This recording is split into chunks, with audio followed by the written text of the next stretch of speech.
অদ্ভুতভাবেই কানাডার ফ্র্যাঞ্চাইজি ভিত্তিক cricket tournament global টি-20 থেকে বাদ পড়ল বাংলাদেশকে প্রতিনিধিত্ব করা দল বাংলা টাইগার্স মিসিসাগা, যেই দলের অধিনায়ক সাকিব আল হাসান, পাশাপাশি আছেন পেসার শরীফুল ইসলামও। তবে বাংলা টাইগার্সের এমন বাদ পড়ায় ক্ষুব্ধ দলটির মালিক পক্ষ এবং প্লেয়াররা।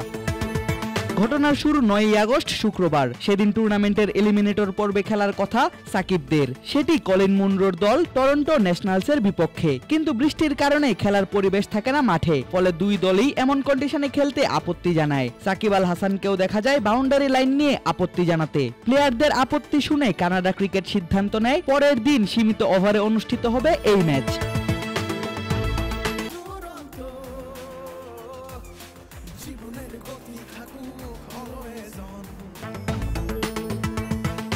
তবে 10ই আগস্ট গ্লোবাল টি-20 কর্তৃপক্ষ থেকে বলা হয় এলিমিনেটর পর্ব থেকেই বাদ বাংলা টাইগার্স।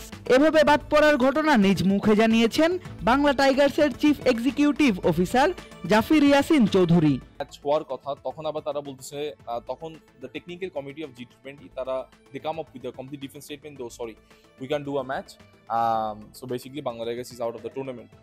আমরা ক্রিকেট ক্যালেন্ডার কথা শুনে we have sent our players to the ground. তারা আবার ব্যাক আসছে, it's very very much insulting for us as a team. And secondly Bangladesh obviously whenever we represent Bangladesh we represent with pride। যখনই এসব incident আমরা দেখি, you just can't do anything. We are hopeless at the moment. Priestlin, Usman Khaja, Colin Munro, David Warner, Marcus Stoinis bole je this is not the perfect condition to play.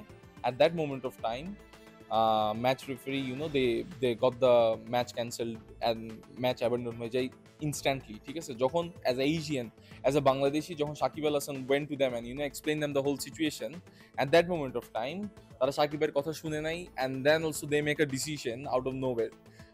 So obviously there is clear racism and it's pretty much visible. কিন্তু এখানেই থামতে চাইছে না বাংলা টাইগার্সের মালিক পক্ষ। সাকিব শরীফুলদের সাথে হওয়া অন্যায়ের জন্য সবাইকে প্রতিবাদ করার আহ্বান জানান জাফর ইয়াসিন চৌধুরী। যারা ক্রিকেটার্স, যারা ক্রিকেট অ্যারাউন্ড সাপোর্ট করে ফ্যান্সরা, I think they should raise their voice up. It's high time we stop doing all this nonsense stuffs. There is no point আমরা এত টাকা পয়সা খরচ করে we get all these international players, we represent Bangladesh in a big stage and the management decides to do all these stuffs. So yes.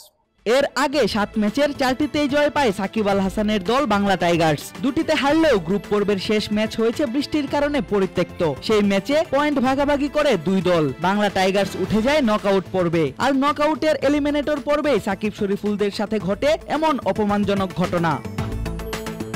10ই August qualifier 2 জিতে Toronto nationals. 11ই August তারা ফাইনালে নামবে মন্ট্রিল টাইগার্সের বিপক্ষে।